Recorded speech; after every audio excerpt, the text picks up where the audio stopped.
get people's feedback and hear their stories and be able to answer some questions. We'll have 3 doulas present to talk about their work, one way to affect that problem. My background is an OBGYN, so I can also answer questions, etc. So yeah, it'll be hopefully a sort of a nice, warm, intimate community event, and people will come away with maybe some information, and we will come away with some information. And let me add that the Black Maternal Health Week commences April 11, if I remember correctly. Yeah. And through the 17th, what are even though you have it in the chat, but just to state it, April 11th through April 11th to the 17th is Black Maternal Health Week, yeah. And your location? Our location is 43 St. Nicholas Place. It's 152nd Street. I'll put that in here as well. It's the Eventbrite when you go there.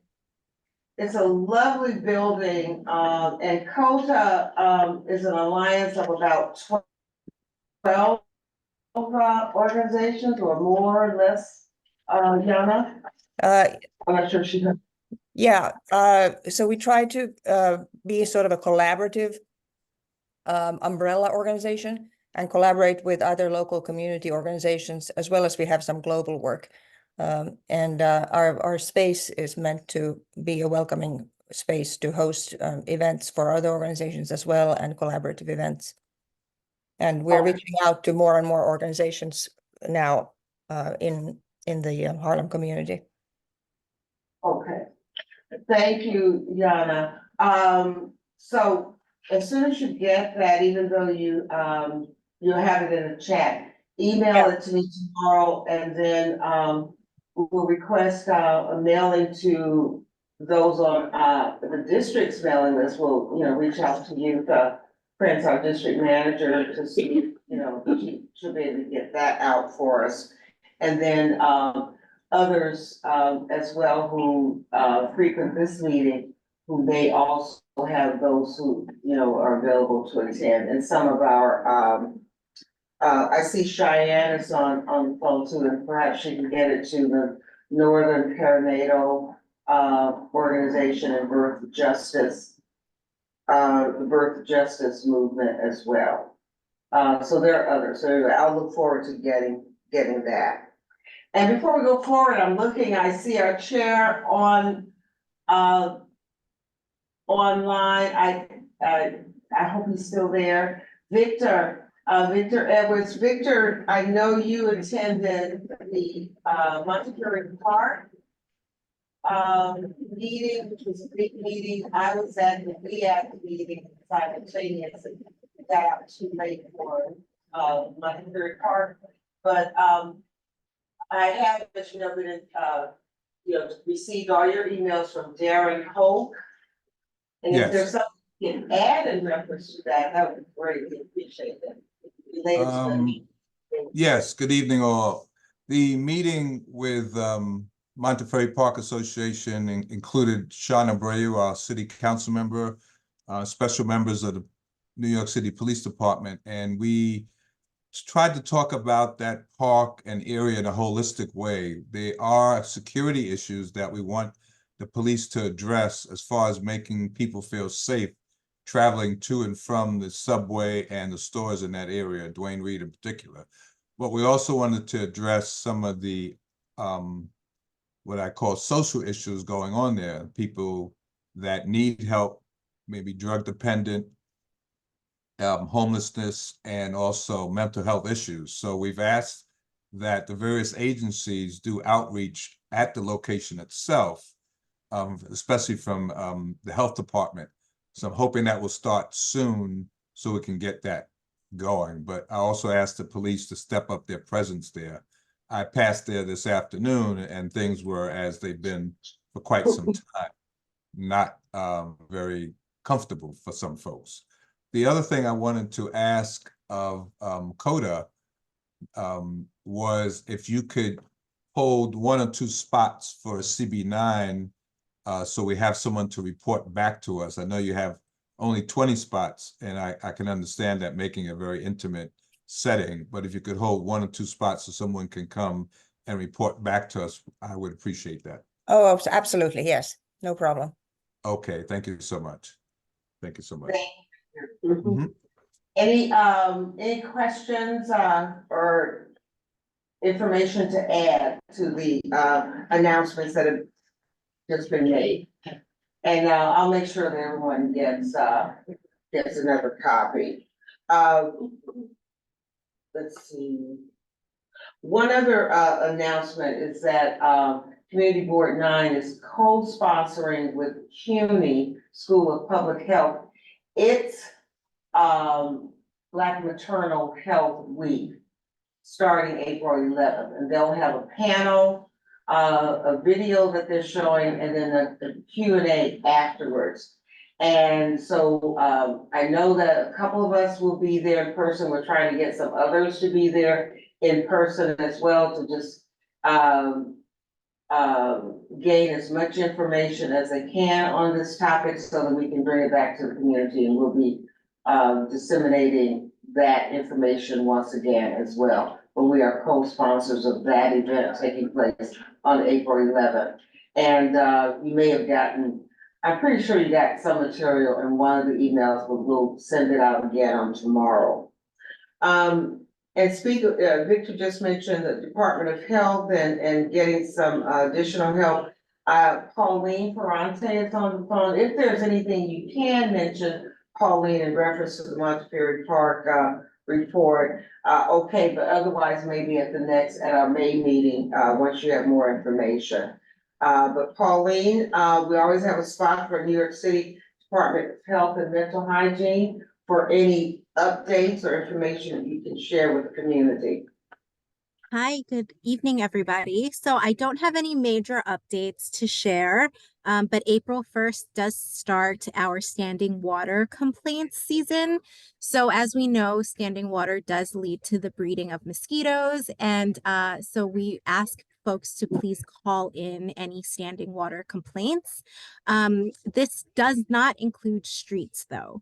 So if you see ponding on the street, that would be referred to the DOT. And also, if it's within 5 days of a rainstorm or just a rain, that would not be taken in either. Standing water consists of, stagnant water that is standing around for weeks on end, where organic matter is growing and where it would be conducive for mosquitoes to breed. So that would be considered a standing water complaint, and we would go out and investigate and issue violations to the buildings if we do find that there is a standing water problem. And that's it. There used to be a major problem in St. Nicholas Park. At one point. Hopefully that's not the case now, but I'm pretty sure there's an issue there. Is there a number you can drop in the chat or an email, or have you done that?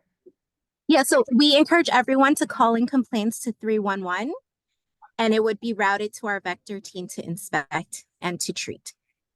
Okay. Thanks, Pauline. Thank you. So we'll look forward to, I'll get information to you that we may have questions about as they come up during the meeting that you might be able to look into for us prior to the meeting. Yes, okay? Absolutely. Thank you so much. Thank you. Amanda is here. Amanda Lugg with the African Services Committee, and she's here as a West Harlem Development Corporation grantee. And we want to hear about your services update, a brief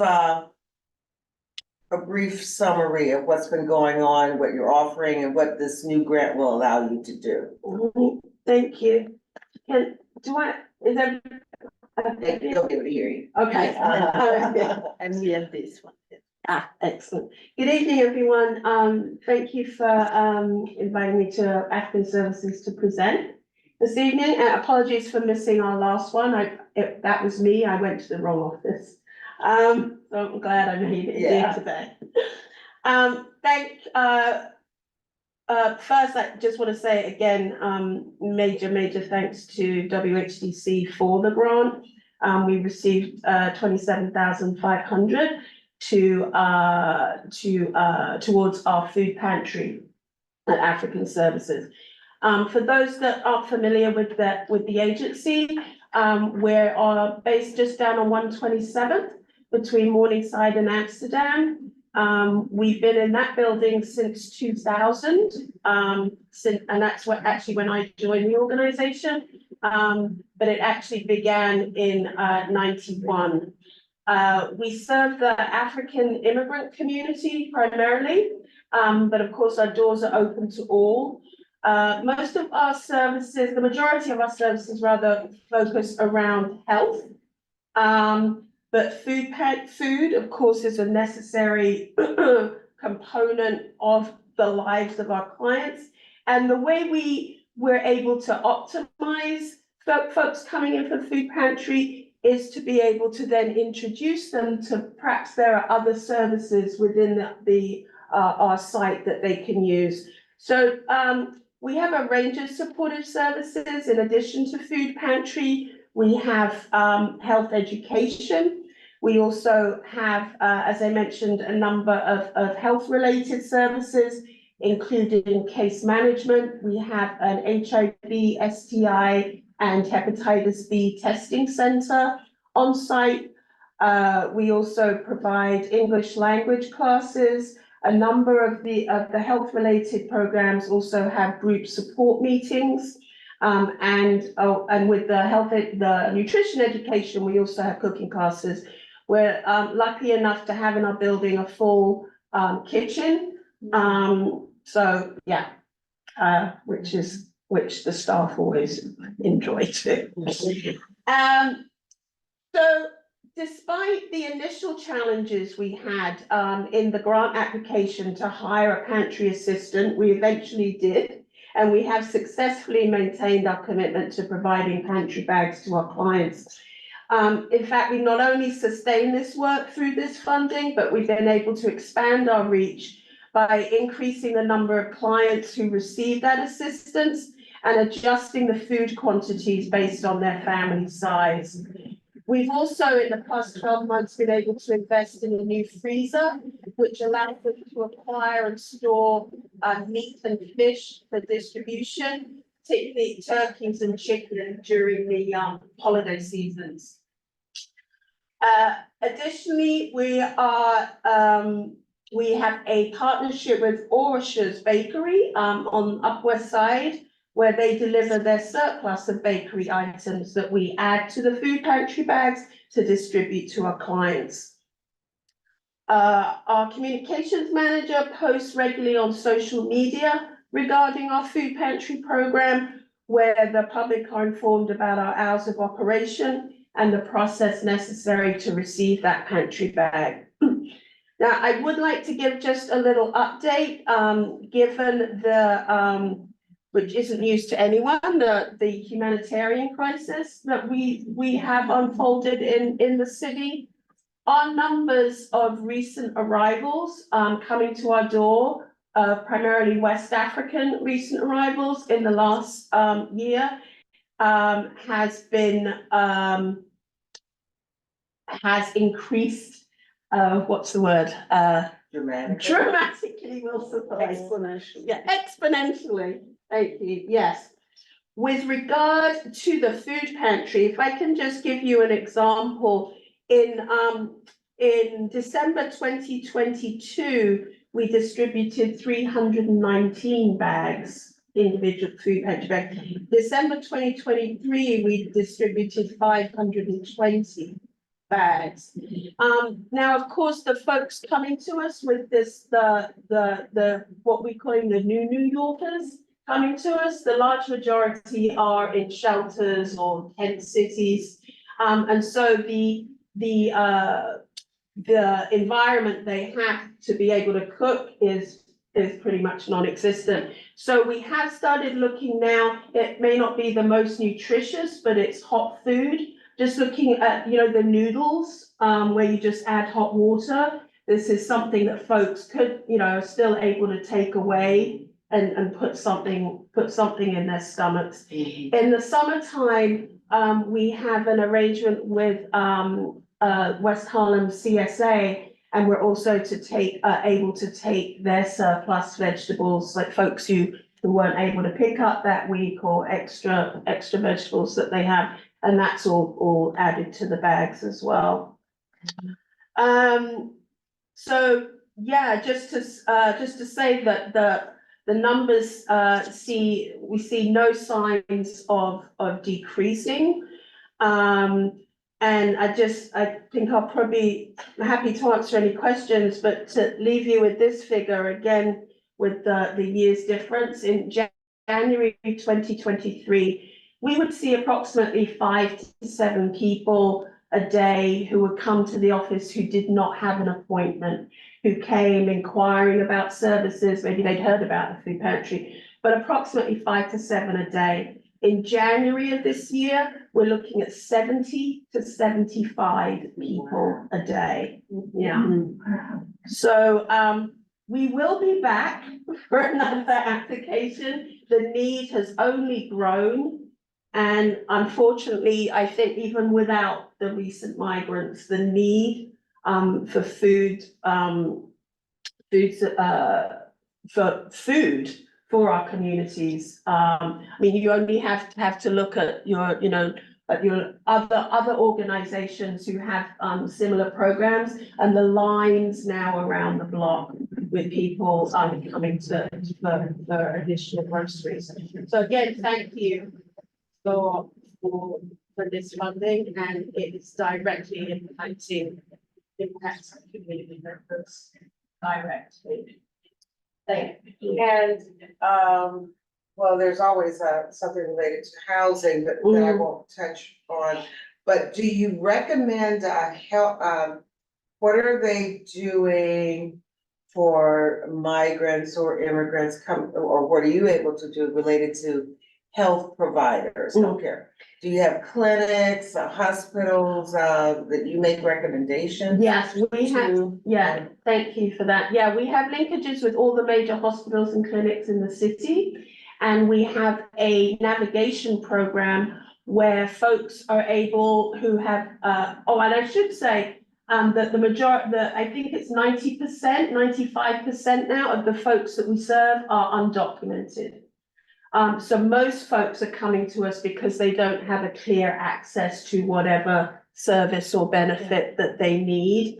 But particularly with health, as I said, like our core services being health, we have a navigation program where up until 6 months ago, it was every 2 weeks, but now it's every week, given the amount of people who need it.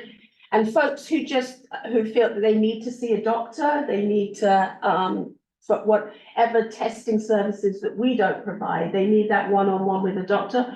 We're able to escort them. We have a relationship with both Bellevue and Montefiore, where we're able to take folks and they receive primary care on a very minimal sliding scale, very minimal amount. And of course, with the language translation, 70% of our 49 staff are African born. So right now we have 10 different languages and dialects spoken. But it's still not enough given the new demographics that are coming in.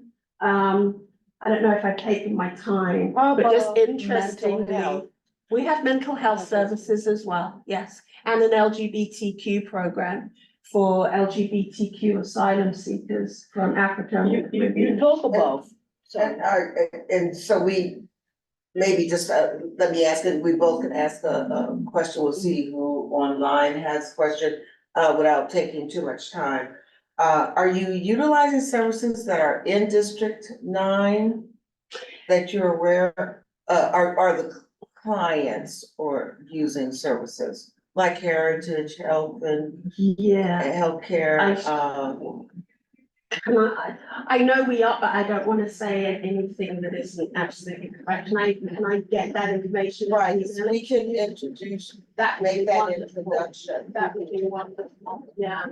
I'm not sure. I'm over on East Hall, living myself. I'm not sure of the organization, of all the organizations in this community board. Would Ryan Health or Mount Yes. Sinai? Those would be, yes, Absolutely. yes. Yeah, actually, Ryan Health come and do vaccinations at the site. Okay, They've been doing vaccinations for COVID, Mpox, as well as flu. okay. Yeah. And also even Columbia and Harlem Hospital's not in, that's District 10, but still we claim because it's just, four hospitals. Clotel and then Heather, and then we won't take too much time. You talk about food and you just mentioned that you had a lot of West African. A lot of them are Muslim, meaning that the food you will receive has to be very specific. So that's why that's something, so to avoid waste. So I want people to know when you ask for bringing food, we really need to bring the food that you will be able to use for that community. Oh, I'm sorry, I should have said, sorry, we don't accept food donations, like meat donations from a Yes. food safety Okay. aspect. Yeah. Okay. So what kind of We don't take donations, we have programs, Programs, that are delivered from the city, yeah. And Heather? Can you please give us the specific address and hours of operation? Of course, it's 429 West 127th Street. Second floor, third floor. Depends if you take the elevator or the stairs. And the zip is 10027, and it's Monday to Friday, 9 to 5. Yes. And that building is located, kind of right in the center between Broadway and Convent. More, well, I guess it's Convent Avenue at that point. The opposite Heritage House, essentially. The main, it was the main office. Any questions online? You can raise your hand and I'll need someone to help me watch, to make sure. Are there any other questions for African Services Committee Representative Amanda Love? Monica asked, can you rent space to feed them warm food? Can we rent space to feed them all? You mean if, excuse me, someone wants to come in and cook to provide that food to folks? That's what you're saying? if you have space to feed. Yes, yes. Let's answer it that way, and if she comes back online, or she responds, Heather will catch it. Okay. Yeah, we do have rental space upstairs for events, meetings. But if you're talking about renting space to someone who wants to come and cook and give free food to people, then we're not gonna rent it to you, and I would love to have a conversation with you. Like, you're not gonna pay, we're not gonna charge you money if you want to help us with providing food. For instance, we started a new program in November specifically for the recent arrivals called Super Sans Stress. Just because we were seeing from 8 to 10 people in our English classes, we were seeing 40 to 50. Now, a number of people were coming for the English lessons, but as much or more were coming for that sense of community, somewhere warm to be in the evenings. So we started a program, it's every other Wednesday, where we do exactly that. We cook and provide meals to the recent arrivals who are coming in. We provide the space for them to use the Wi-Fi, we have TV, and we just started doing a half-hour workshop for them. That's from 4:30 to 8 every other Wednesday, and we do a half-hour workshop for them on your basic living in New York City. I know you as well. That's what my question was. Okay. How much would it cost to have somebody come in and feed the people every day, like warm, like real food? You mentioned in your grant that you have, well, that's the pantry assistant that you Yeah, have, that's but like not a for staff someone person. cooking. Right, right. And so do you have an And I will be idea? very sensitive about cooking because they are very specific. Sure.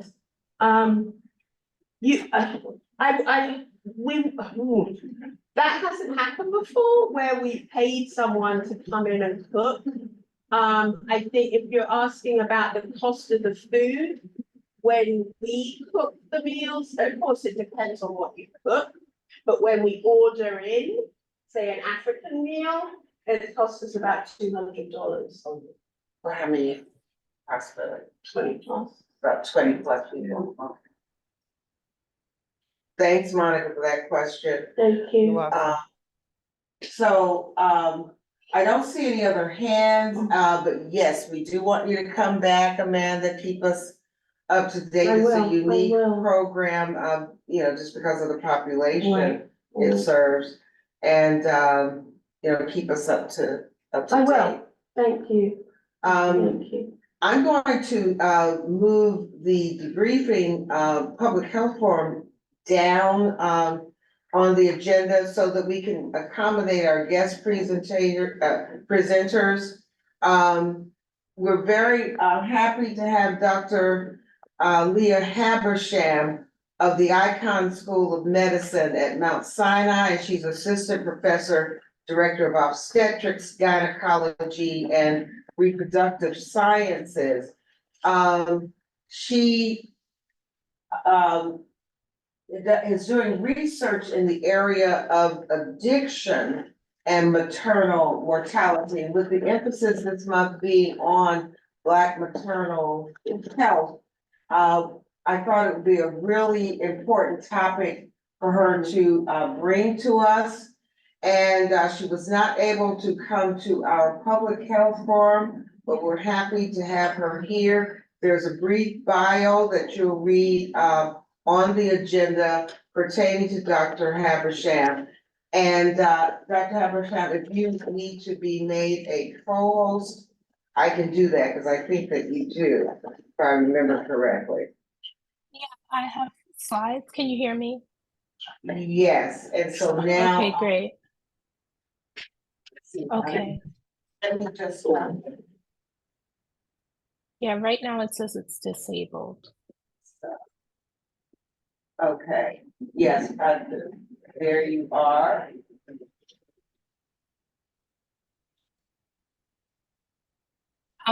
So I'm not able to share my screen still. I couldn't find my.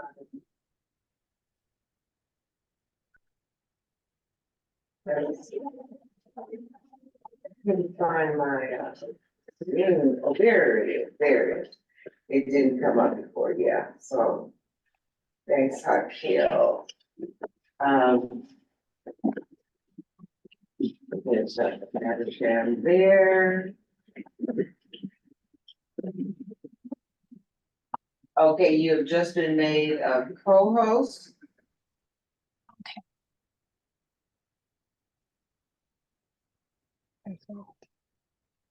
Okay, are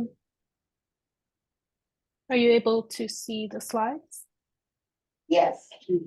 Great. Okay, so again, my name is Leah Habersham. I'm an obstetrician and gynecologist. I'm also an addiction medicine specialist, and I lead the Bridge program at Mount Sinai, which is an integrated OBGYN and addiction treatment program for women living with substance use disorders, including pregnant people. And so I'm really happy to be here with everyone to discuss this topic, which is very important to me, to the work that I do and the research that I do, which is the role of substance use and maternal mortality here in New York City. So I was going to first just characterize the role of substance use and substance use disorders in maternal mortality here in New York City, and then identify some causes of maternal substance use disorder disparities, both nationally as well as locally, and then review some mitigation strategies for maternal mortality. And I intend on this just being about 15 minutes, and then we can, if anyone had any questions, happy to answer.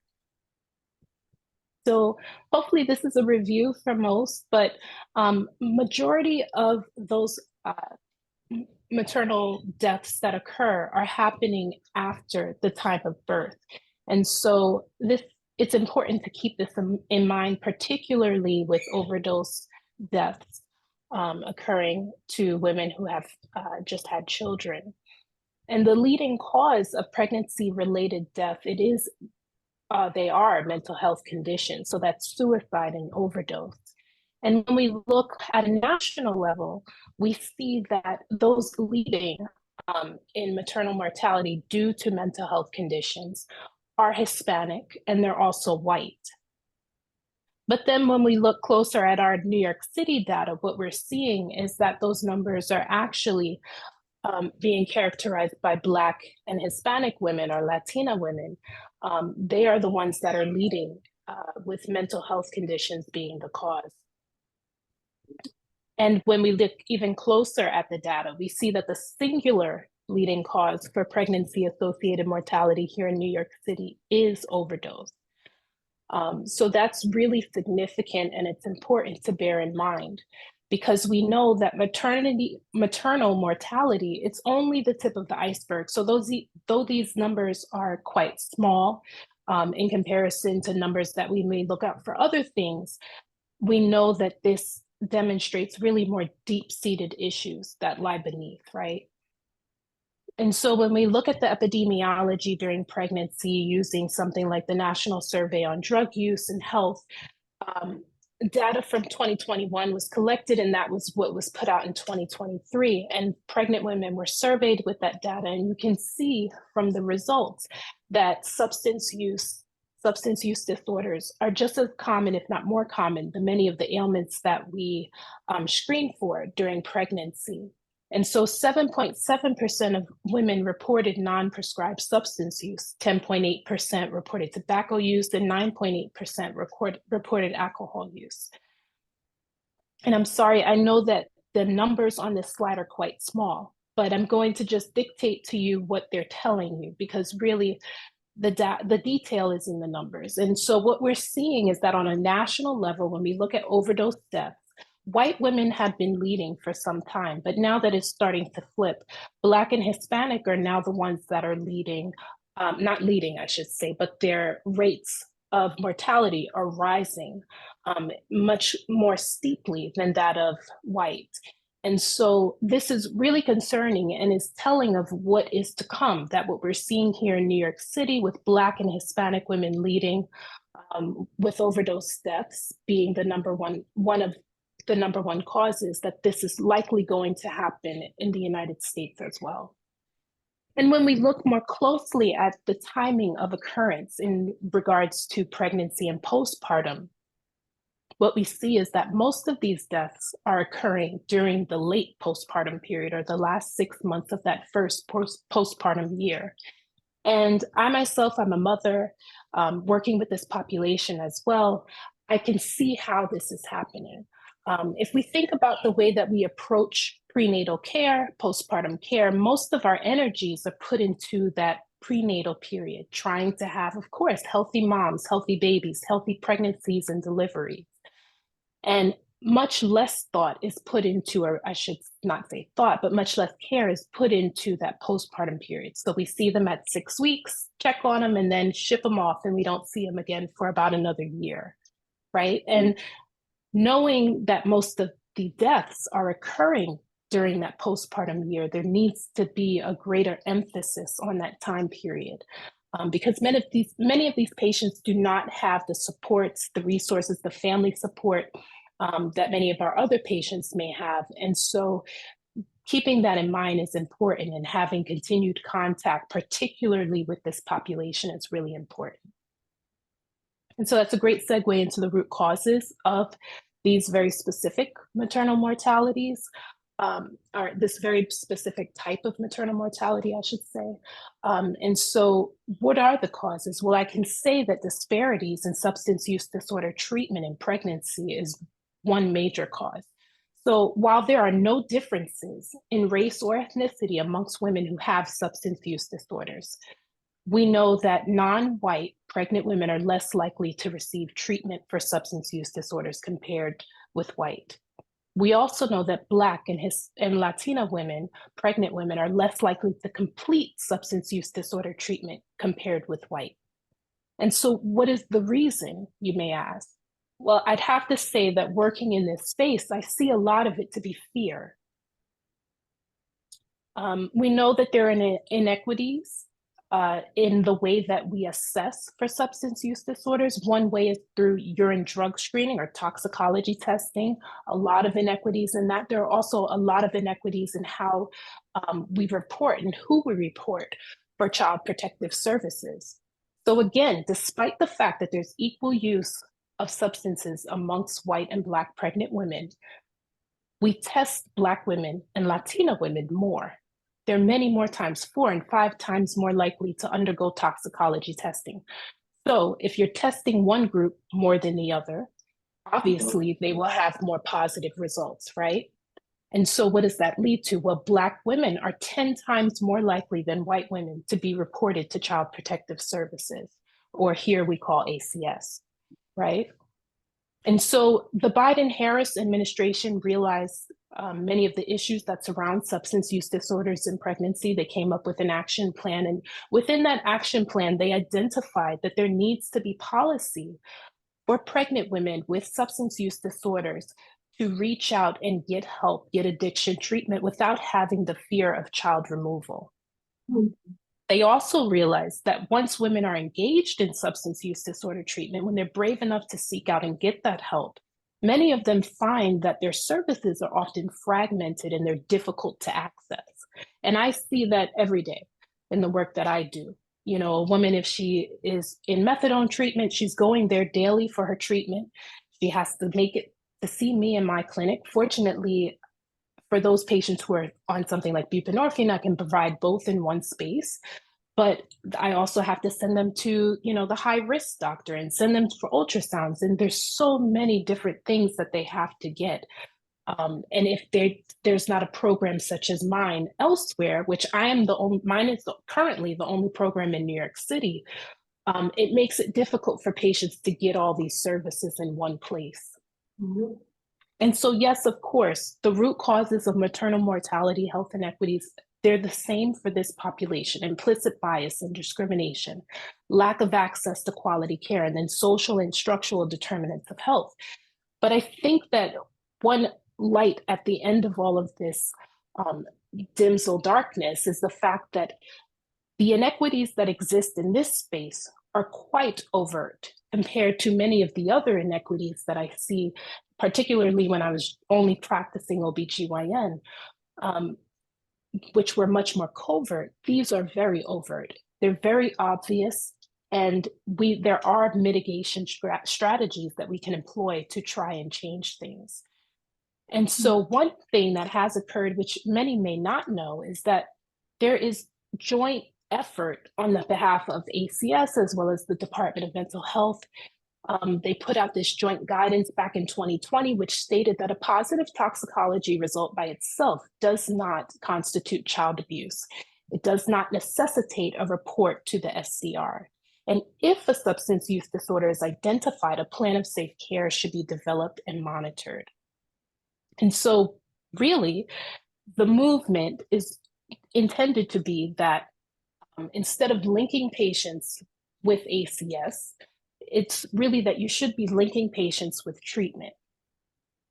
And so really we need to have standards of care for substance use disorders within this population. We need to be able to screen patients, and when they screen positive, get them a real diagnosis and get them onto treatment. And so to enable that, one great way is the SBIRT model, which is screening, brief intervention, referral to treatment. Having this implemented throughout prenatal care facilities and birthing hospitals would be a great way of facilitating this. Educating our providers on SBIRT and stigma and bias training specific to substance use during pregnancy and for parenting people would really be helpful. and combating inequitable toxicology testing, inequitable CPS referrals, and inappropriate foster care placement. Also key things that we can do. The other thing is that we need to increase access to treatment. So I can tell you there is limited access. There are limited numbers of residential facilities that will accept pregnant women and women with children. And I can also tell you no facilities accept children over 10. And so that means if a woman with a child that's 12 has a florid substance use disorder, wants to get help and needs residential treatment, there is nothing for her. We also have limited inpatient detox rehab facilities during pregnancy, which is necessary in cases of alcohol use disorder, necessary for opioid use disorder, necessary for benzodiazepine use disorder. And so we only have 2 facilities actually that are inpatient hospital based programs. We also have limited intensive outpatient for women with children. So that means a woman who can't get into a residential program, her next step would be intensive outpatient, where she's going daily. But imagine having a child that you need to carry along with you at certain points. Many of the programs don't allow children to be present for obvious reasons, but there is a need for these patients. And so I know of one program in the Bronx that does allow. And then, as I stated, mine is currently the only integrated program in New York City. I know that there are efforts to expand that, but it's very difficult to get funding just to get the basics, like having a social worker that can provide counseling to this population, specialized addiction counseling, very difficult. And so having more funding opportunities would be really beneficial. And so in summary, overdose is the leading cause of maternal mortality and morbidity. It's inequitably impacting Black and Latina women here in New York City. Mitigation requires decreasing barriers and increasing access to substance use disorder treatment, particularly for those who have children. So thank you, and open to any questions. Yeah, Laquita? Yes, Monica, thank Yes. you. Thank you, Dr. Habersham. We'll be entertaining questions now. The first is coming from Monica Dula.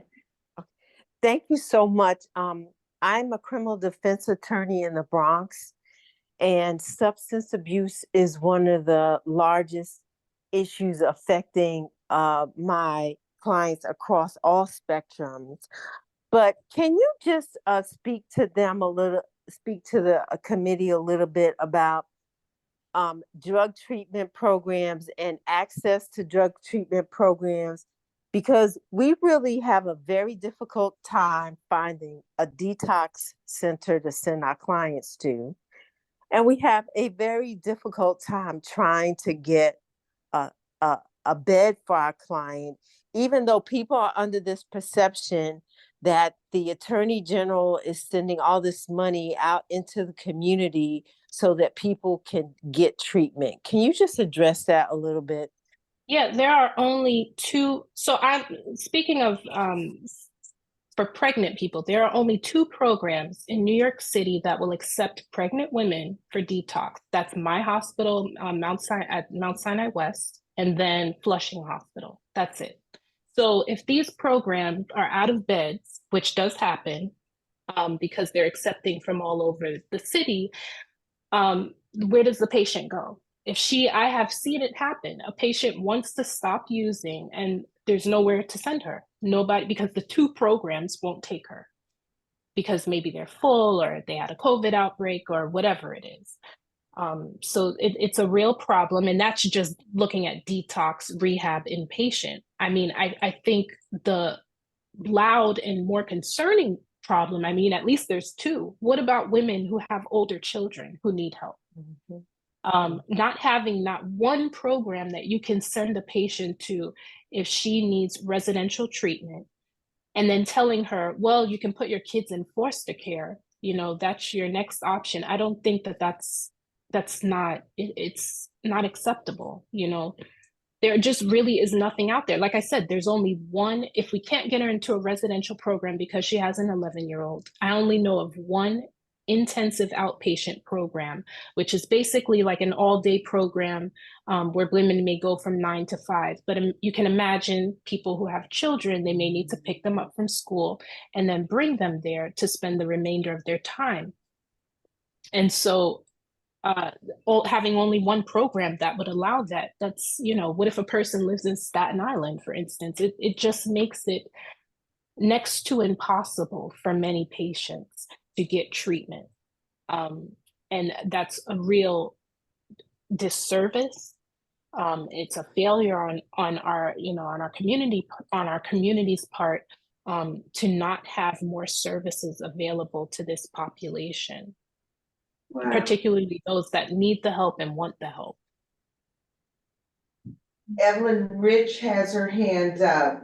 Oh, yes, and she's on. Okay, go ahead, Ms. Rich. I want to thank you for this presentation. I think it was very informative because you're talking about a problem which, from my perspective, is invisible. We really don't see or acknowledge how serious it is.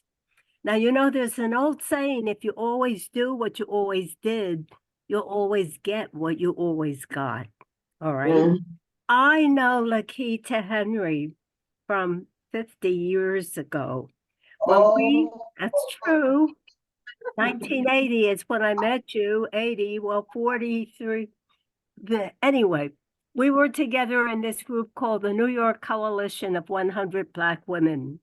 And we had a series of what we call role model programs, which tried to help young women and put them on the right path to living productive lives as adults. And as I listened to you, I heard you talk about the things that people always talk about, a lack of programs, a lack of money. And so my question is, have you considered doing something different, meaning something like a role model program, where if you could find an African-American woman who would agree to be a mentor to a woman who is on drugs and has children, perhaps that might be, as a pilot project, a different response. Our experience 40 years ago was if we took young women who had babies, their first baby, and they were still in high school, because they did this in the school where I was a principal, and we gave them 6 weeks modeling an African-American woman in a job where she went to work every day, and we paid these young women to do this. We found that they did not get pregnant again, that the notion of seeing and being with someone who had aspirations really made a big impact. So my question is, have you at Mount Sinai explored other ways of maybe getting money? I've had a lot of experience raising money for all kinds of things. And sometimes if you go to a potential funder with a new idea saying, we want to do something different, and this is what we want to do, and we need $50,000, let's say, to try this out, you could sometimes be successful. I commend you for what you're trying to do. But as you said, it's a drop in the bucket. And these are our women, and somehow or other, we have to do something different. I agree. We need to do something different. I think that that's a great idea, to have women have role models, and but still, just to get them to get the treatment that they need, the basic treatment, so that they can get to that point that they can really accept and, you know, embrace having a role model and be able to utilize it to its full potential, is still an issue. but I do see your point is not lost with me, and I do see it. And I think that that would be a great idea for those patients who are doing well in their recovery, definitely. I'm going to give you a call after the meeting and maybe we'll explore possibilities. Thank you. Thank you. And then Stephanie McGraw has her hands up. Stephanie? Hi, actually, oh, can everybody hear me? Yes, Yes. well. Hi, thank you. Actually, this is Nina. My name is Nina Norwood. I'm the new executive assistant for Ms. McGraw. Hello, how are you? Hi. I have Hi, your thank you.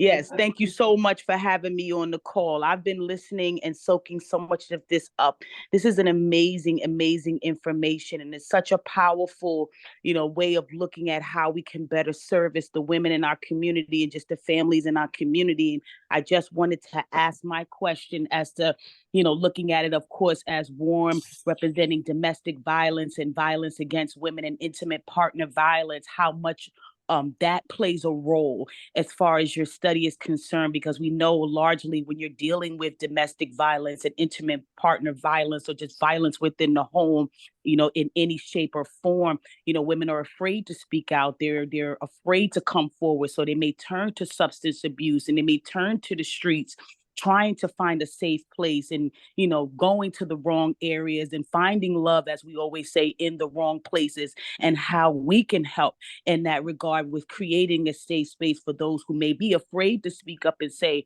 I'm at home being hurt and that's why I use drugs, or I'm at home being harmed and that's why I feel like carrying a baby is not the best idea right now. So I try to have to get rid of it, in ways we can create that conversational spaces to let women, and not just women, men, and just our community know in general that we're out here looking at this at all facets of ideology.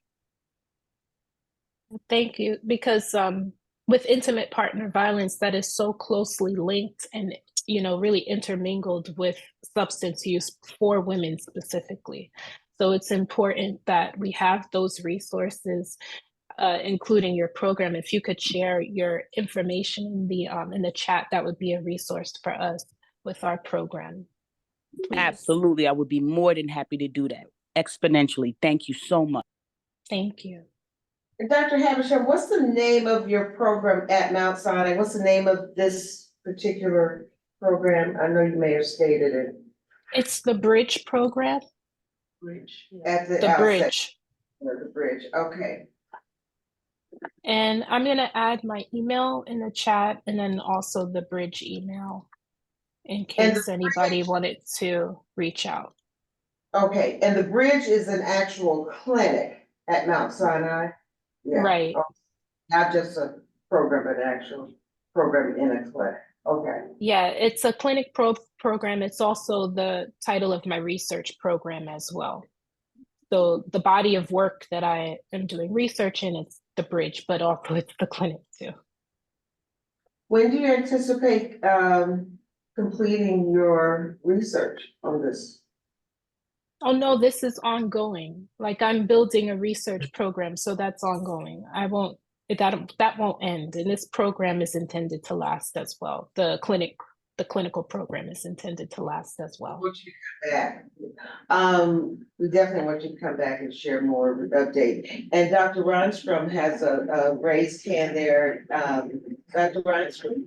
Yes, thank you, Leah. That was a very, very useful presentation. It's really nice to be able to see you sort of hone down on where the actual problems are. I think there's a lot of misinformation out there right now, and maybe a little bit of unnecessary panic among otherwise healthy women having, normal pregnancies about the risks, because this is really the facts that you're presenting.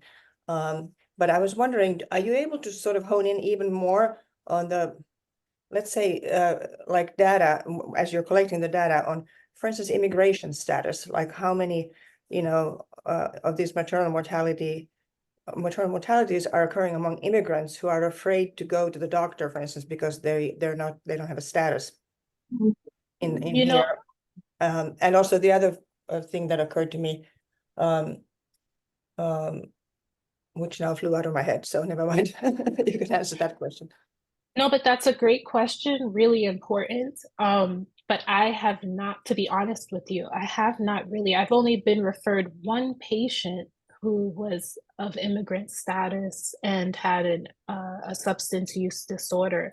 But I have been hearing that as the numbers are increasing, that number is increasing as well, because I was put in contact with Department of Health for a program where they were going to start sending patients, and a number one client are those of immigrant status. So I can get back to you on that because I'll probably have more information. So, Yes, but great. now I don't have much. Right, and the other thing that I just remembered is how much is sex trafficking figuring into this? Because sex trafficked women often use drugs. You know, that's not really an area that I've been looking into. And so I really don't have data on that. I'm sorry. I know that I Laquita, do see oh, it. I'm sorry. No, I do see not sex trafficking, but sex work. I think that those patients who are actually being sex trafficked, I don't think they're getting linked with care. You know, it's going to Not be at all. once they're able to get away from that. And so, which is unfortunate. Laquita, I just want to say, generally, programs will not accept people who have no status because they can't sign them up for Medicaid. So there are a few programs in the city. Arcadia is one of them that will actually accept people who are undocumented. I think though, because if they're pregnant, it's a little different. Like I know with the one patient that I was referred, she was able to get emergency Medicaid and she was undocumented. Yeah, I think because she was pregnant, but Right. for like single people, I mean, it's a big problem we have in treatment court. Because if that person's undocumented, there's only one program that's taking them, Acadia, and once they run out of beds, that's it. Yeah, it's a real issue, particularly when they're not pregnant. It's easier to get people to be willing, to make space for a patient. But if they're not pregnant, it's so much more difficult. It's true. And then add to that, being undocumented, I can't even imagine. No. Wow. Fascinating discussion, but I mean, how hopeful are you, Dr. Habersham? I know the project is going on, but in terms of reaching, what can we do to help? I mean, will doulas help in a situation like this? In terms of this whole aspect of mental stress. And the second thing I was gonna really ask also has to do with, I understand that another factor with maternal mortality is bleeding. And particularly among Black women, there's a lot of us who bleed, and that is a problem also postpartum. As well as, I guess leading to strokes and other aspects. I don't know if you can make a statement related to that or not. I'm sorry, I'm having difficulty hearing you at the end for some reason. Oh, there's a train, the train went past overhead. Oh. Talking about women who, there's a tendency, I understand, for particularly Black women to be bleeders, to bleed more heavily or easily. And thereby, I don't know if that causes strokes, but leading to strokes and all as well in terms of maternal mortality. So can you speak to that? Is that true, or what aspect does that play? I mean, we lead period in disparities having to do related to cardiovascular, to bleeding, to everything.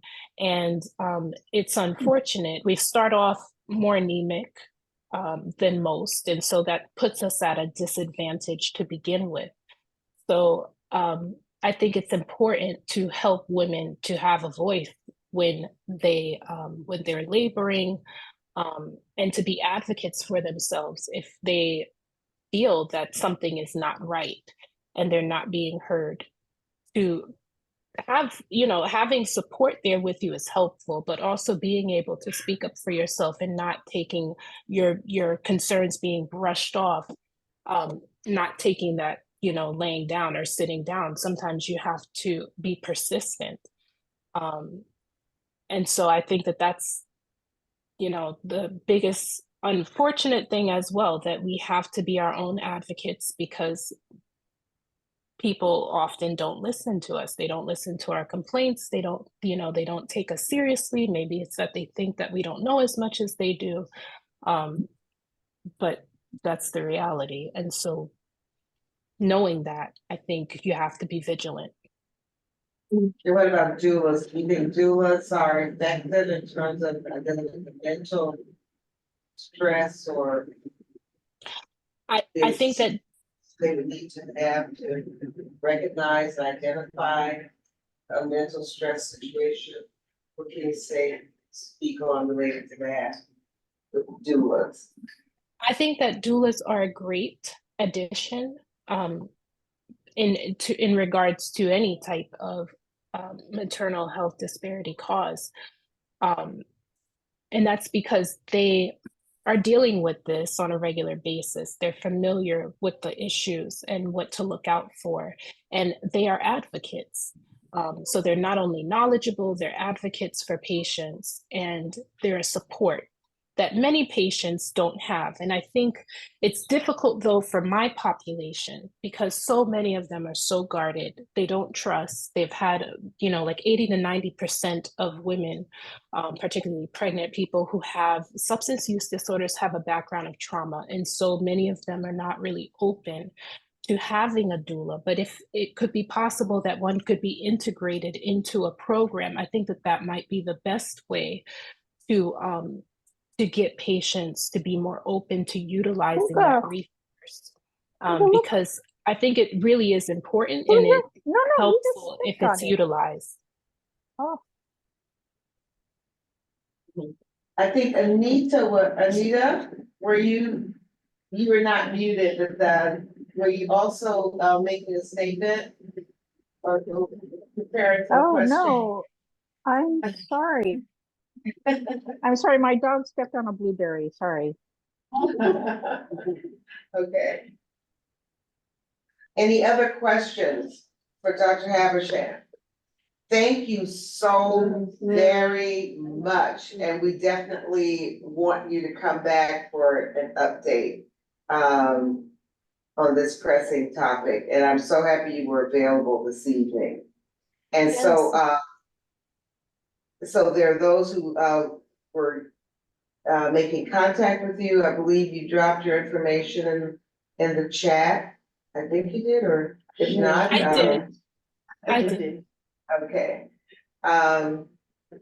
So we'll move on. And I think while we're on it, this is also the month for Earth Day. And so the other half of our responsibility to our public is getting out information on the environment or environmental topics. So we have Cameron Clark, and Cameron, if you can, let's see, I have to make you a co-host.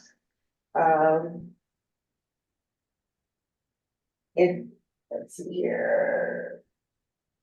There we are. Okay, so while you're setting up, I thank Dr. Habersham, and we'll be hearing from her again. And Cameron, take it away. I think you're mute. All right, thank you so much, Laquita. Yeah, let's say you may already, obviously we see your We Act, but you can give us something on We Act and yourself as you're giving your presentation. For sure, yeah. But yeah, great to meet everybody. My name is Cameron Clark. I'm a medical student up at Columbia, but I'm also an environmental justice fellow at We Act for Environmental Justice. We're probably most of the folks on the call are familiar, but we're an environmental justice nonprofit based in Harlem, advocating for Northern Manhattan. And today I wanted to talk to you about our campaign for housing affordability and environmental justice called Our Homes Under Our Control. And because this is the health committee meeting, I wanted to link it to health. So as I'm sure everyone on the panel is, everyone in this group is familiar, in New York, we're currently in an affordability crisis across multiple dimensions. So, we have record numbers of folks who are unhoused. We have energy bills that are set to double by 2025. That's Con Ed, gas, electricity. We have, more than a third of New Yorkers that are spending half of their income on rent. And we have, I think it was recently that I heard that the price of a 1-bedroom apartment in Manhattan is crossed to being more than $4,000. So I think, it's something ridiculous. I know that's not affordable for me, and I doubt it's affordable for most of the people on this call. And this impacts our district specifically. So I'm a resident of CB9, and as we see from the data provided by New York City, over half of the residents of West Harlem are rent burden. That's actually a higher proportion than Manhattan overall. And then more than 250,000 New Yorkers are at eviction risk, which actually just means that an eviction case has been filed in the housing court. But if you're looking at folks who are, susceptible or under threat to eviction because they owe back rent or, anticipate falling behind on their rent, that's another 250,000. So that's almost 500,000 New Yorkers in total that are either in the process of being evicted or at risk of being evicted in the near future. And, this is not something that's distributed equally among, all boats. This is something that is really impacting low-income folks dramatically more than everyone else in the city. We see that rents are rising twice as fast as wages.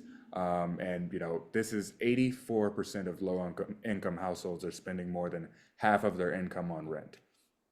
I know folks are familiar that we did have an eviction moratorium in the midst of the pandemic. Once that ended, since then, evictions have been up more than 25 times, what they were during the midst of the pandemic. And it's not just about rent, actually. It also applies to energy and utility bills. What many folks might not be familiar with is the notion that, if you are low income, you're actually spending not just a higher proportion of your income on your utility bills, but in addition, utility bills are actually allocated in a regressive manner, in that you're actually spending more per unit of energy if you're using very little energy relative to if you're using a lot of energy. So if you live in a large house, multiple rooms, you've got TVs in every room, you're actually spending less for each unit of energy than if you live in like a 1-bedroom apartment and you just have one stove, because of the way that Con Edison's billing algorithm works. That actually leads to the lowest income folks in the city spending, 10, 15, up to 25% of their income just on utilities. And so when you take utilities, plus folks are spending more than half of their income on rent, you see that we come to a scenario where it's completely unaffordable for people to live in this city. So why is this a health crisis? We understand that these are problems and issues of affordability, but what does this have to do with health? Because housing instability is a health issue. We see data, journal after journal article that comes out that links a lack of housing and affordability to numerous adverse health outcomes. I just picked a small selection of the articles talking about, you know, the association of multiple moves and multiple evictions with child health can lead to early hypertension, high cholesterol, obesity, diabetes, negative health impacts. It can lead to developmental delays, learning disabilities, issues in school. Also, at the extremes, it leads to increased incidence of substance use disorders, psychiatric illness, anxiety, depression, and ultimately elevated all-causes mortality if you're living in a more unstable housing situation. High rents also contribute indirectly to, you know, worse health outcomes, because, you know, by the principle of when housing is more unaffordable and options for housing become more limited, it empowers folks who are in control of housing, you know, folks who are landlords, to, you know, raise the prices of existing housing without necessarily making improvements to those housing because the supply is so scarce.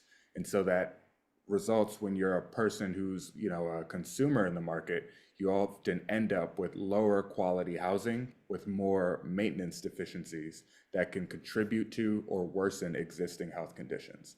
So that's stuff like if you're living in an apartment with lead paint, if you live in an apartment where you have pest infestations like roaches and rodents, if you have, you know, damp in your walls because of leaks that can contribute to mold and to mildew, or if you have something as simple as, you know, insufficient heat and insufficient cooling, all of those things can contribute to brain developmental delays, kidney illness, reproductive issues, pests in particular, in addition to mold and mildew, we see contributing extremely to asthma exacerbations, which is a huge issue in our community in particular. We have one of the highest asthma rates in the city.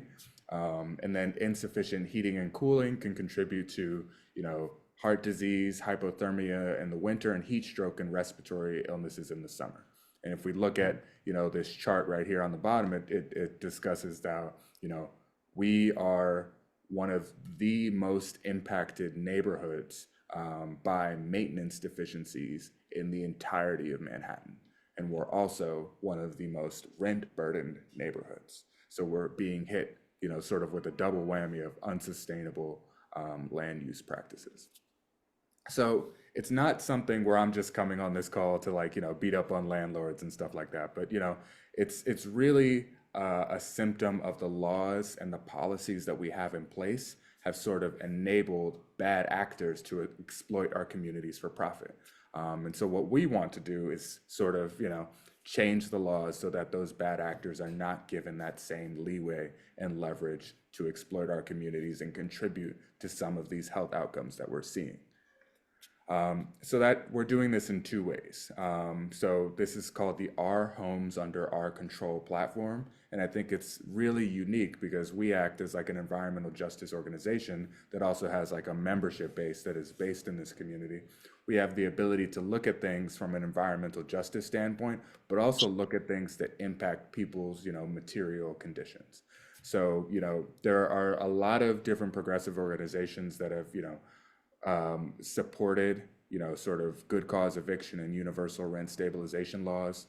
And there are a lot of good, you know, environmental groups that have campaigned for the New York Heat Act. But what We Act is doing is bringing these two things together and saying, you know, number one, environmental justice is housing justice. These two things are inextricable from one another because of the impact that they have on folks who are living in these, you know, marginalized communities.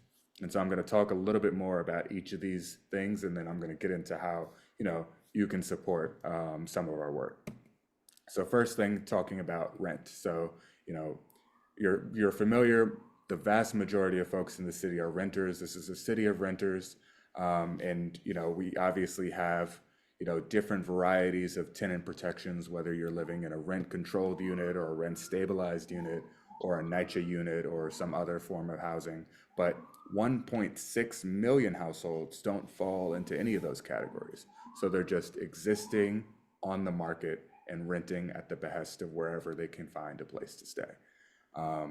And so essentially, when you're in that environment, your landlord can choose not to renew your lease for any reason whatsoever and raise the rent as high as they want.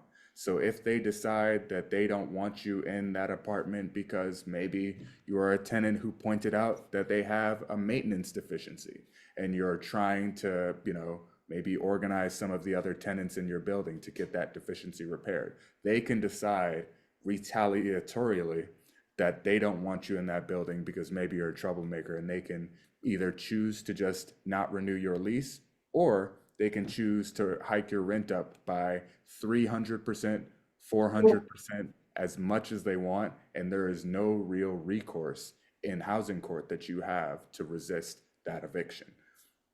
So what good cause would do is it's not full rent control, it's not full rent stabilization, but it's the type of protections that, exist in states as foreign and exotic as New Jersey. So, all it does is it requires landlords to justify rent hikes greater than 3% in court in front of a judge. Why do they need to hike the rent more than 3% when they renew a lease? The other thing that it does is it gives tenants the power to challenge evictions that might be arbitrary, retaliatory, or discriminatory. So if the tenant has followed their lease, if they haven't caused damage to the building, if they've paid their rent on time, a landlord would need to sort of justify the cause for an eviction. So there are still, you would still be able to evict somebody as a landlord if they were violating the terms of their lease, or if you had if you or a family member or a close person needed to take possession of the unit. But if you decided that you wanted to just evict somebody because they were, because maybe there was, some sort of dispute that came up where nobody violated the lease, but you just decided that this isn't a person that you wanted in the building, that is something that the tenant would be able to challenge and say, no, this is not a justified eviction. All right. So, I talk a little bit about the history. So this exists in Europe, this exists in California, Oregon, Washington, New Jersey, and, different iterations of this bill have been being introduced since 2019. Last year was, the closest that we got. Unfortunately, Governor Hochul was not really a fan of good cause eviction and ultimately resisted it. But this year, we're seeing a lot of pressure. We're seeing, a lot of legislators who maybe were a little bit more resistant to it, that are more open to it this year. And I think that this is like the ultimate, one of the greatest opportunities that we have to finally get this across the finish line. And so we're, asking for support and sort of getting this across. If you're familiar with the budget process, you know that the budget was supposed to be released due by April 1st. That's ultimately been postponed, I think, until April 4th is the New York State budget. So there's still opportunities for folks to contact their legislators, call the governor's office, and demand good cause eviction. All right. Second thing that we're going to talk about is energy. So if you're sitting in New York City right now, chances are if you drill down 300 feet, you would see that there is a dense network of gas and fossil fuel pipelines that are snaking underground all around you. And so essentially what happens is that, there's this huge interconnected web of fossil fuels that are connecting all of these buildings. And, as more and more buildings transition off of gas and onto electric, we're starting to see that the need for this huge fossil fuel network is diminishing. Unfortunately, because of New York state law, if you build a new building and you decide that you want to connect that building to fossil fuels, that is completely subsidized by the state. It is completely free for you to connect your building to the existing fossil fuel network. Not only is it free, it is paid for by the taxpayers. So there is essentially an incentive to every new building to connect up their existing, their building to fossil fuels, regardless of whether or not it actually makes financial sense in the long term for tenants to be connected to fossil fuels. We see that, we already have in the city, we have, the all electric buildings law, where sort of newer, larger buildings are going to be electric. But there's still, an automatic incentive provided even to those buildings to connect up to the fossil fuel network. And so essentially what this does is not only is it costing us money with each new connection, but just the maintenance of this huge network is going to cost an estimated $500 billion just to maintain over the next 50 years. So this is not free at all. For the consumer or for the taxpayer over the long term. Additionally, there's other energy projects that we can talk about. If you're familiar with geothermal, there's the opportunity that different communities have to do neighborhood geothermal, where the entire neighborhood can get energy just from the heat of the earth. But another provision in the existing law essentially allows just one individual building to opt out, and that kills the project entirely. So even if the entire community says, hey, we want renewable energy, we want clean energy, we want non-gas, we want non-fossil fuel energy, one building can say, actually, I'm not interested, and that kills the project entirely. So what New York Heat would do is that essentially it would remove the subsidies to these systems. So as more and more people break up with gas, currently under the current system, you'd have fewer and fewer buildings that would be paying to support this giant, oversized, aging, decrepit system. And what Con Ed and the energy providers are going to do is, and that they're already starting to do, is they're going to start jacking up the prices for the few remaining buildings that are connected to these gas systems. So what we want to do, and so just to talk about, Con Ed, this is just from, the news, that Con Edison ratepayers can plan to spend up to $65 more per month on gas and electricity starting in 2025. So they've already started jacking up the prices on existing ratepayers. So the New York Heat Act would actually solve these problems, and it would do it by doing three really important things. So number one, it would end those public subsidies to gas companies. So no longer would it be free for you to connect your building to fossil fuels. You would just have to pay for it, just like you'd have to pay for anything else.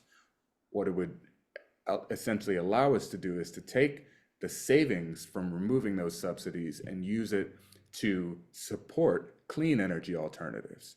So instead of, paying buildings to connect to gas, we would be able to, pay buildings, co-ops, different developments to put rooftop solar projects, community geothermal projects, community wind energy projects, like a huge slew of renewable energy projects that are cleaner and safer for health. I didn't get into it a lot, but we actually put out numerous articles on us as an organization on sort of the health impacts of having a gas stove and how that can actually exacerbate symptoms of asthma and respiratory diseases because you're breathing in nitrous oxides constantly every time you cook. And there's actually no EPA regulation for indoor air pollution in the same way that there is for outdoor air pollution. But that's an aside. The third thing that this would do is it would actually cap utility costs at 6% of household income. So right now, where we have low-income folks that are spending up to 25% of their monthly income on utilities just alone. 50% in rent. I'm sorry? They were discussing, but Cameron, can you wrap up? Yeah, Because for there sure. are some questions that will need to be asked, and then I don't want to have us here late. Absolutely, yeah. So would cap utility costs at 6% of household income to ensure that energy is able to remain affordable for low-income folks. And so, you know, that cap on energy bills would help over 1.1 million households across the state. So similarly to the good cause eviction bill, New York Heat, we're as close as we've ever been to the finish line. And so, you know, the thing that we would want to encourage you to do, you know, both as, you know, public servants, but also as, you know, just citizens of the state, is to call your elected officials, call the governor, encourage them to ensure that we pass this New York Heat Act, and, you know, so that we can win both of these in 2024. So I think that's all I had. So I'm happy to take. Yeah, excellent. Do you have, and you may have already done so, drop some information in the chat, particularly as it concerns the bills and legislative action that will, that could possibly impact the passing of these bills. As I know they've gotten good response. I know there's some reluctance on the part of some legislators, but for the most part, well, how would you rate the response from legislators in our area? Yeah, so I think the most of the legislators in our area are supportive of both of these bills. So, you know, they're co-sponsors of both of these bills, with, you know, one who I won't mention because we're not gonna air them out, and I think they're retiring. But I think that, you know, what we need from legislators at this point, and one of the things that I would emphasize folks to do if they decide to call, when I just put the link to where you can sort of just click a link and it signs you up for an auto dialer that'll connect you directly to your legislator's office, is to encourage them to speak to the leader of the assembly, and the leader of the Senate, to Aaron Jerry Stewart Cousins and to Carl Hasty, and to tell them that this is something that they are hearing from their constituents about, that they need to fight for in the budget negotiations. So it's more than just them saying, you know, hey, we support this. We need them to, like, you know, communicate that to the legislative leaders, who are the folks that are doing the negotiation at this point. And the voting should be taking place like April 4th. That's just in the week. Yeah, so this has been ongoing. So negotiations have been sort of essentially, you know, what happens is that the assembly comes out with like a set of bills that it wants to pass as part of the budget. The Senate comes out with a set of bills that it wants to pass as part of the budget, and the governor comes out with, you know, her priorities. And then Hochul, Stewart Cousins, and Hasty essentially just get into a room and argue about it for weeks at a time. So, you know, there hasn't been any voting that's taken place just yet on these bills. But, you know, the budget packages that each of these, you know, offices have released have sort of, you know, have been, you know, there's been some common ground on some of this legislation. But I think what we can do from our perspective as constituents is say that, hey, this is a priority for us. This is critical to our health. This is critical to affordability and us being able to stay in our homes, and to us having cleaner air and less polluted communities. So this is something that is absolutely essential for us as residents of this city and this state. Now we have Pauline has her hand up with a question. Pauline? I hope she's still there, because I don't think that's a legacy hand. Oh, unless, maybe that was me. Okay, maybe I moved, yeah, I think I had accidentally touched the cursor.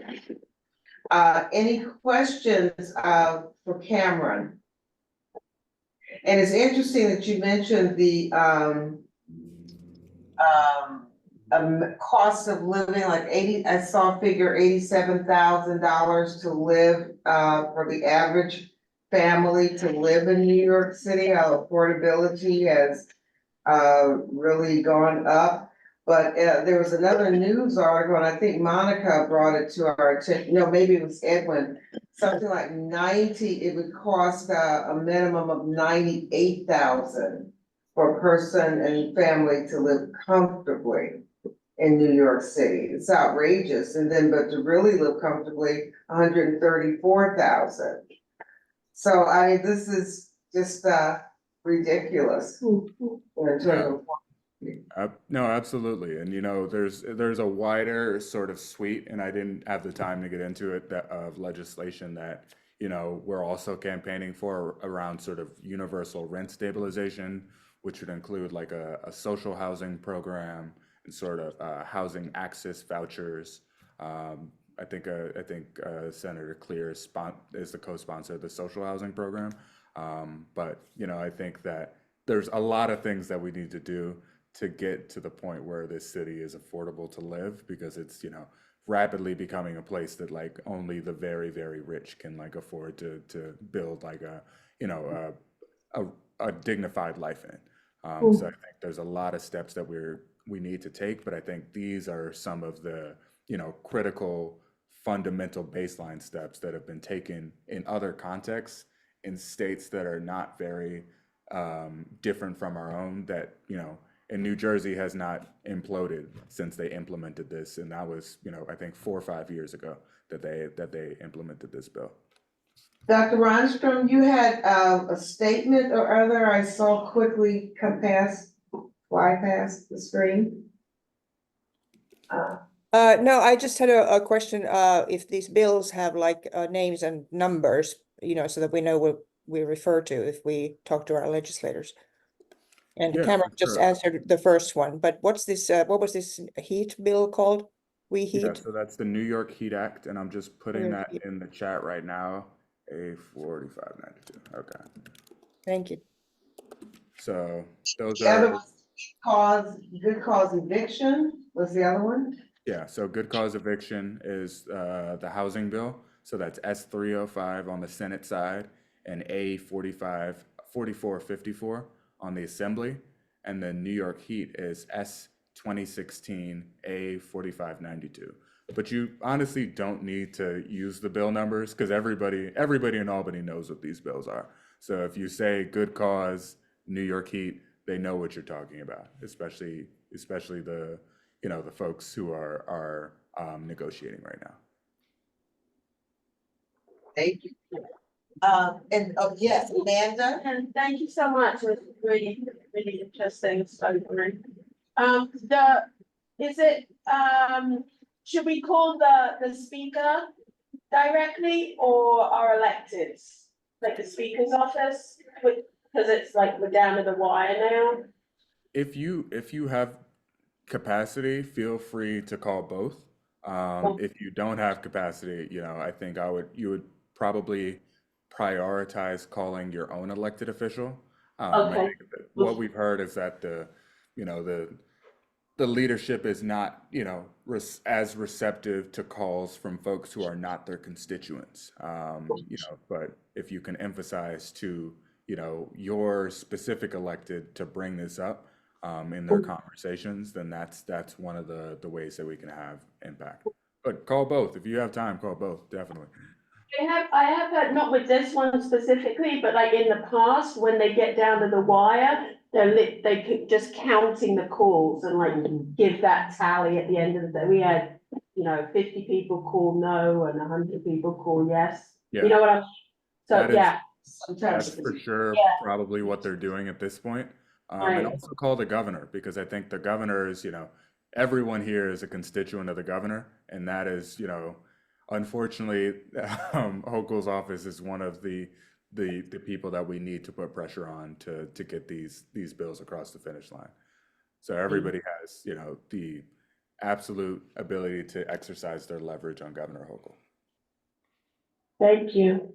Well, Cameron, you're gonna have to come back more regularly, so we can know what REACT is doing and, be able to provide feedback. And I know some people, you know, have a strong interest in, the environmental push. And so it helps us know what's what and what we need to push on. For sure. So thank you for your presentation.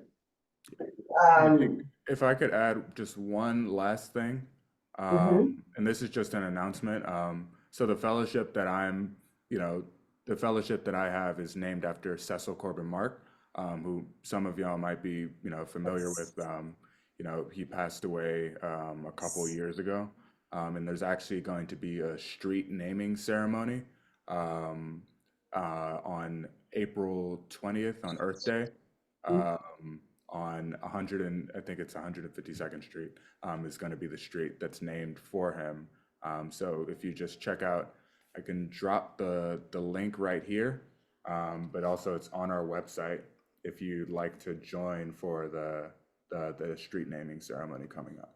And will you email that to me as well? I know you said drop in chat, but just send me an email on that so for distribution, it'll be a little bit easier for me. Okay. Absolutely. I can send you an email with that. Okay. And so now we come to the part, we're just about done, actually. There are a couple of resolutions, but in terms of our debriefing on our Community Board 9 Public Health Forum, we had a meeting earlier with this afternoon with the partners. Those are those that help us table and provide information at the booth, provide demonstrations, provide a great networking opportunity for others who were not aware of what the other was doing. So it was wonderful, was the common consensus. It would have been great to have had even more people, but the turnout wasn't too bad. We were thinking, say for the presentations, 50, but among those that signed the sheets that the district office had, I signed my name, so it made it 99, a count of 99, but there were a number of persons who did not sign. So Edwin, our co-chair of the committee, was thinking that it was probably like 150. So it wasn't a bad turnout, but we wanted more. And we definitely needed more to put together our youth, to present our youth workshop. But that being said, all in all, the gathering was very well received. We had stellar presenters. You heard Dr. Habersham, for example, tonight. She was to be one of those presenters. And so there were others just like her. One of the others said, wow, this is like Nobel Prize laureate presentation and research work. So that's what we had and we have in this community. And so hopefully Clotilde did most of the videotaping. We could have, I guess, had that done right on the spot. If I know that was available to us, but nonetheless, we had videotaping by Clotilde and then one segment videotaped by Dr. Milano, and we're hoping to be able to compile something to put together with YouTube, a YouTube presentation for the community. So the information is not lost. We had the mammogram van. There were about 21 women signed up for the mammogram, and they needed at least 20 to actually come to the location. So some didn't make it, but we had 14. So considering the number who signed up and the number actually came, we still felt pleased with that, and there will be other opportunities. We had the group of honorary chairs, Dr. Danielle Milano from Heritage Healthcare, Clotilde Manguia from our committee with an OBGYN expertise and traveling around to research groups to hear presentations in other parts of the world. We had Wendy Millette, who mastered along with Ta Omega Charitable Trust, mastered the youth workshop. It's canned, so they're preparing to present it to a dedicated youth group. And we worked with youth education libraries to do the youth portion, so it will be done. It just didn't get done on March 16th, but it will get done possibly in connection with DYCD, the Department of Youth and Community Development. And also with Deborah Levine from, she was one of the honorary chairs also with CUNY School of Public Health. And each one, as well as all of those that provided tables, it was just, you know, incredible. And I also have to commend the forum, because they really made for a very professional, very, very helpful, presentable, beautiful space for us to use. And, you know, that helped everything to move smoothly. Our district office with Youth of Friends and community associates, Madison and Hakil, spent the entire day, you know, they rushed to pick up the food so that we could have lunch. And they put the sign-in sheets together, did all the greeting. It really was, you know, made for a nice touch, and it was good for us to show face as a community board and be out here to let our community know that we're getting information for them. We got to reach more of them. And so it also helped us build on our list, our networking list. So it was just well done, and the brochure was fabulous. It was done by Cinzia Mangelo, who is part of the West Harlem Arts Alliance that our community board voted on, and run by Michael Palma. So we're all working together nicely as a community, as a district. And this gave us an opportunity to show that and to shine. So there's still more to come from us. And, you know, we're gonna need everybody's support, but it's not just our work, it's where we also co-sponsor. So we want people to turn out at the COTA Alliance community conversations, for example. And I know Clotilde and I and some others, we need to show up and be available at the CUNY School of Public Health event during Black Maternal Health Week.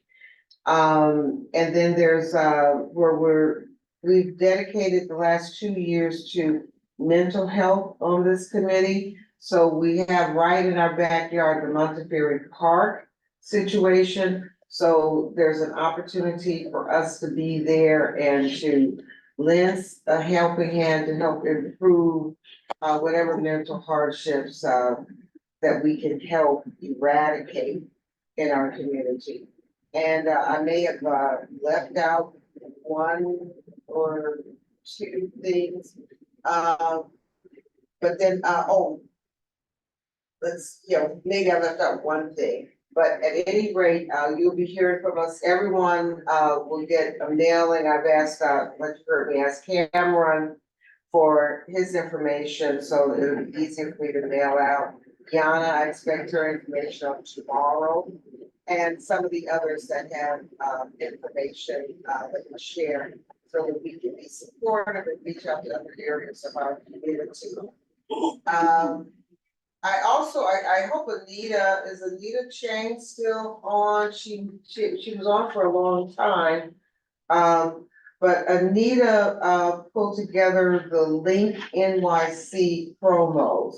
And she may have had to get off the phone just now, but they started running the promos something like March 14, 15th, and 16th, advertising our event that took place, the public health forum that took place at the Forum on 125th Street.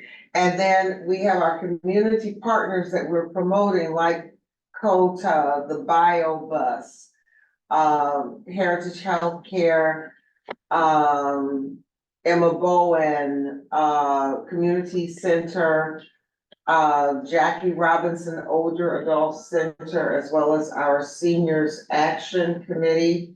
And I know I am missing some, but there were about 11 promos altogether that Anita did. And we thanked her in the brochure, and she was on this evening. And it was her idea. She wanted to really do something around mental stress and mental health. And I just wanted it to focus on the partners, healthcare partners we have in the community that are tackling that issue. And it will give people somewhere to go.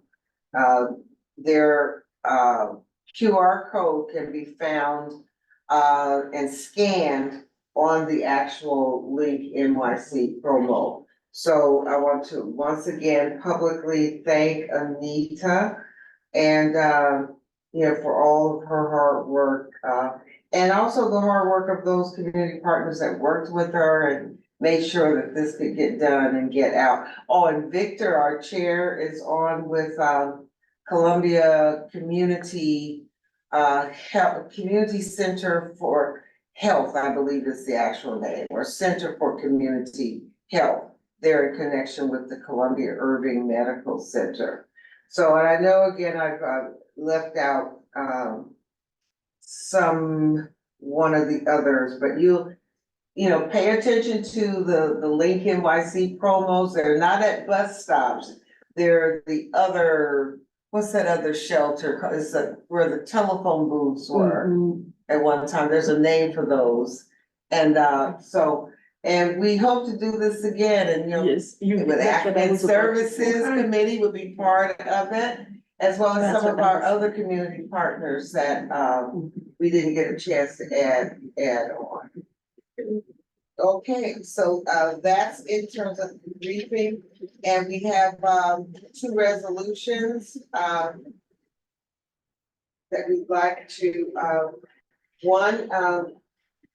They're not copied, but I did email them. Look at your very last email.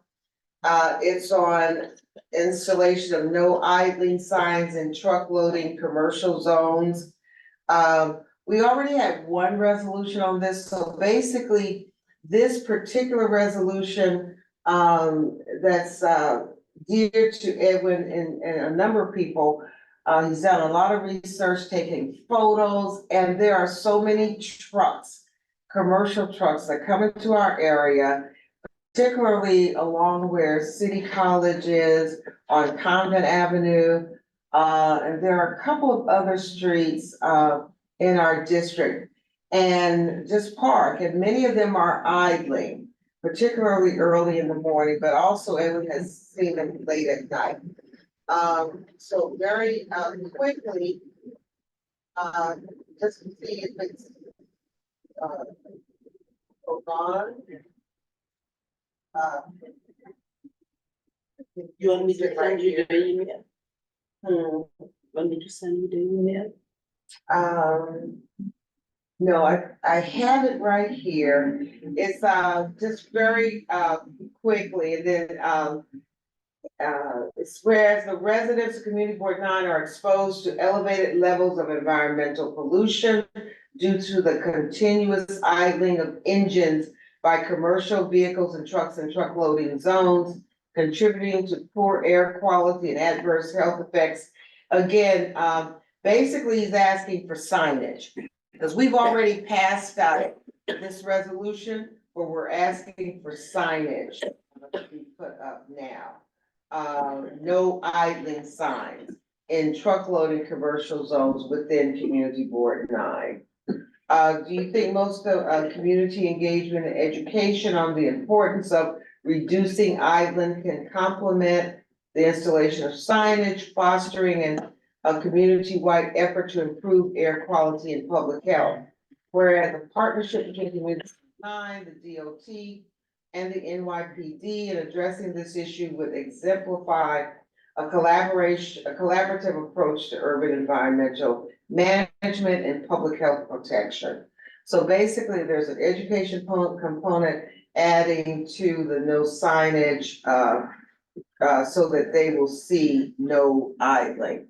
So it complements the resolution, presented back in, I think it was September that we did it. If not September, it was, May of last year. Do you need more information on this? Let's see, we have, three. Oh, Liz didn't come, she didn't join in. Is she online? Monica, you can weigh in. So we have three people, it would be a vote for this to, get passed to the executive committee. All those, in favor, it would be Heather, me and Clotilde will be available to vote. And I believe Monica's a public member, I believe. What say you guys? You wanna make a motion, Clotilde? Yes, I think move. You move to. Is there a second? Second. Okay, so Monica second and, seconded. All those in favor? Say aye. Aye. So all that's for, I think I heard Heather softly there. I did, thank you, Heather. So all those in favor, so we move to executive committee. And this is pretty simple enough, like the big discussion was on the idling. And so this basically is just adding signage and an education component where we are, and then the public uniform services that we already work with, it just enhances our relationship, we should, and that we need them to really help support this. Okay, so this will go for the executive committee, and the last one, combating the critical threat of rechargeable battery fires to protect our community. And as you know, this has come directly out of following the fire where one person died and a number were critically injured. But I don't think another person died from that time. So it reads, whereas the safety and well-being of our community members are of paramount importance and should be prioritized above all interests. Whereas there has been a noticeable increase in fires within our community, many of which have been attributed to the improper storage and handling of rechargeable batteries. Whereas such fires have led to the displacement of numerous families, inflicted injuries, and tragically resulted in loss of life, with all such consequences being entirely preventable. I just want to go, whereas the lack of strict enforcement and clear guidelines regarding the storage and use of rechargeable batteries in residential buildings has contributed to this pressing issue. And where there exists an urgent need, I just want to see where else, whereas landlords bear critical responsibility ensuring the safety of their properties and must be held accountable for preventing the presence of hazardous rechargeable batteries within their buildings. Now, this is stated, but it just needs to be, it's always been there, but it just has to be enforced. Whereas the rise of battery operated bikes predominantly used by gig workers has further exacerbated the risk associated with rechargeable batteries, necessitating immediate attention and action. Whereas businesses and applications employing gig workers who utilize battery operated bikes must also assume responsibility for ensuring that their workers comply with safety standards and regulations. So it's asking for enforcement on all sides. Whether you're a worker, where you employ that worker and you have them using bikes with these batteries, or whether you're a landlord and you can put up a sign and enforce it, say no, they're not allowed in the building. and maybe there are some other bike requirements with stands on the outside. Be it resolved that we, the members of Manhattan Community Board, call upon the city authorities to take immediate and stronger action to address the issue of rechargeable battery safety. Be it further resolved that a specialized task force be established to formulate and enforce clear guidelines aimed at preventing the use of unsafe rechargeable batteries in residential buildings and ensuring the compliance of all stakeholders, including landlords and businesses. This reminds me of the city of Yes wanting to have bikes, have businesses above the first and second floor, and I'm like, how are we gonna manage that kind of thing? Be it further resolved that the city develops and implements an inspection system to oversee and ensure compliance with safety regulations, particularly among gig workers using battery operated bikes. And finally, be it further resolved that this resolution be forwarded to relevant city officials, community boards, and stakeholders to galvanize action and support for these crucial measures. All those in favor, or any comments? Laquita. Okay, Monica. But first, let me say, the problem is that those e-bikes chargers, those batteries are not federally regulated. They're trying to pass it so that you don't have the issues that you have with the charging. Because they're not federally regulated, some are up to code and some aren't. Until the federal government decides what standard there is for these batteries, they're never going to be uniform, right? They're saying some of the cheap ones that come from China aren't so good. Some manufacturers are finding fake products. There's no regulation of it. And Richie Torres has been trying to regulate it. He cannot get it through the House. Second, Go on. So second, there are no regulations regarding e-bikes in New York City. There's none. Somehow, and I just looked it up. DOT has no regulations. There are recommendations, but there's no regulations.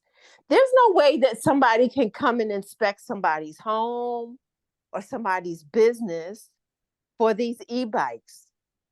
There's no basis for it.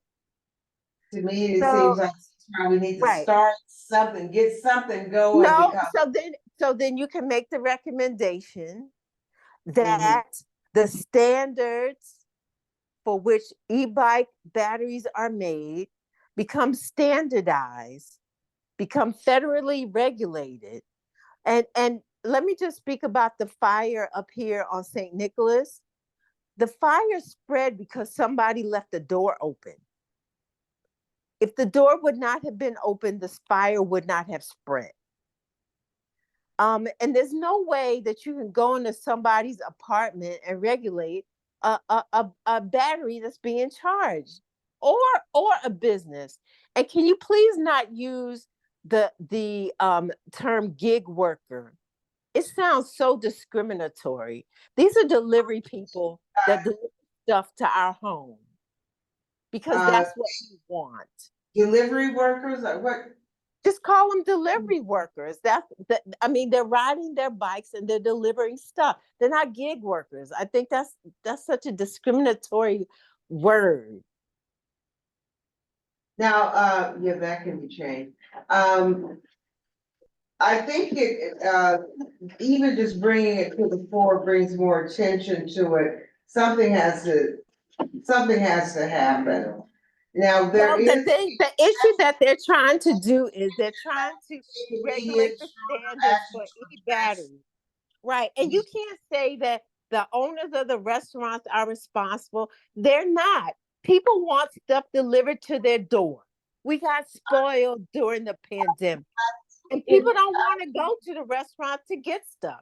So, you can say, I mean, if you really want to be radical, just say that none of the services can deliver within Community Board 9. But that would never pass because that offends everybody. I think there are ways we can address it and bring some attention to it, but something that we can't just, if we recognize. Yes. Here's what we need to do. We need to rally the federal legislators to come up with a standard that has to be done on the federal level for these e-bikes. The problem are the cheap ones are poorly made and they're not regulated. And those are the ones that are catching on fire, not the Samsung, not the General Electric.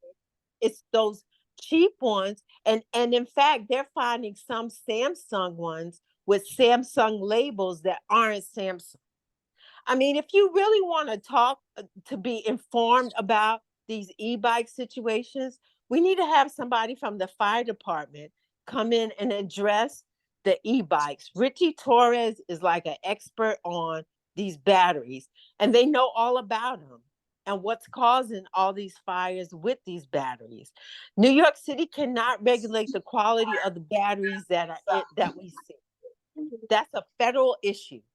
And they're trying to pass it, and we can do some friendly amendments to this, and then it could also be modified next week as well. Right, it needs to be modified. We need to come up with we need to push the federal government to come up with standards.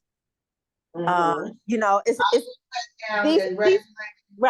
these people, right? They're working. I have every interest in having them to work. If I don't feel like going out to get some food, I want it delivered to my door. And that's the only way that it can get from here to there quickly. So we have to be realistic and use some common sense. And there's no way for somebody to go into somebody's apartment to see how they're charging the batteries. All those in favor of working with this, to, you know, maybe, in terms of language so that we can move forward. Yes. I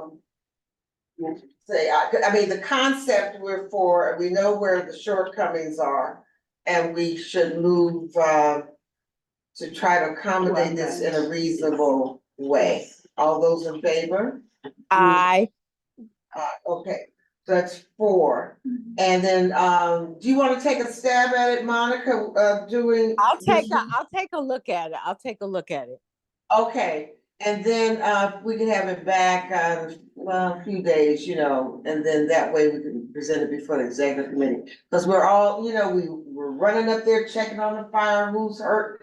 I mean, we gotta make a statement. It's a way of making Right, a we statement. can make a statement, but the biggest statement we need to make is that people need to close the door when there's a fire. That's why that fire spread like that. Right. And right, and people still don't do it. Thank you, Monica. Anita came back, and Anita, I did a big spill on your, the link NYCs. You'll hear it on our. Thank you. The new batch is up today. I mean, I think yesterday, but you can see the next, you know, tranche already. Okay, if you send me an email in terms of the new batch, the other was like 5 of them or 6 of them. When you say the new batch. Yeah, I think a total of 7 have been shown so far because it includes the forum and the 2 teenagers, and then the next batch is, I think, 5 through 9. So it's 5 more for the next 2 weeks, and then the last batch will be weeks 3, I mean 5 and 6, weeks 5 and 6. So it's going to be a 6-week campaign.